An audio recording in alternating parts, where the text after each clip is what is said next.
और ये खबर हम शामिल करेंगे खेल के मैदान से और आपको बताएंगे कि रावलपिंडी टेस्ट में इंग्लिश टीम पहली इनिंग्स में 267 रन बनाकर आउट हो गई है।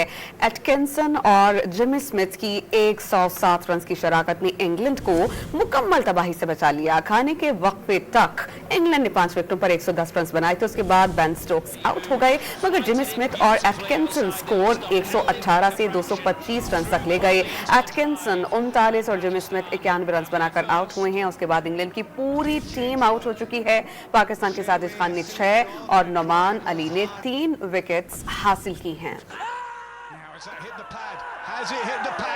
खेल के मैदान से अच्छी खबर है कि रावलपिंडी टेस्ट में इंग्लिश टीम पहली इनिंग्स में 267 रन बनाकर आउट हो गई है। वाज़ेह रहे कि ये 3 मैचेस की सीरीज है जो 1-1 से बराबर है और अब सिचुएशन ये है कि पाकिस्तानी बॉलर्स की जानिब से बहुत बॉलिंग अटैक अच्छा रखा गया। हम बात करेंगे डॉन न्यूज़ के रिपोर्टर और हमारे साथ मौजूद हैं इमरान सदीक, उनसे जानते हैं। इमरान, बताइएगा, पाकिस्तान ने बॉलिंग अटैक तो अच्छा किया, अब किस तरह इस मैच को जीता जा सकता है, क्योंकि सीरीज बचाना बहुत इंपॉर्टेंट है इस वक्त पाकिस्तान के लिए। तो बिल्कुल एक ज़बरदस्त आगाज़ किया था पाकिस्तान ने रावलपिंडी टेस्ट का और 6 विकेटें इंग्लैंड की गिर गई थी तकरीबन 118 रन के स्कोर पर, लेकिन उसके बाद जेमी स्मिथ और गैस एटकिंसन ने ज़बरदस्त पार्टनरशिप लगाई 107 रन की और इंग्लैंड को 267 रन तक पहुंचने में जो है वो मदद दी। और ये मुसलसल तीसरी मरतबा है कि पाकिस्तान के स्पिनर्स ने 10 के 10 विकेटें हासिल की हैं। इसमें साजिद खान ने 6 विकेटें ली, नोमान अली ने 1 विकेट ली और जाहिद महमूद जो कि पिछले मैच में विकेट नहीं ले सके तो उन्होंने भी 1 विकेट जो है वो हासिल की। अगर हम मुल्तान टेस्ट की बात करें जो दूसरा था,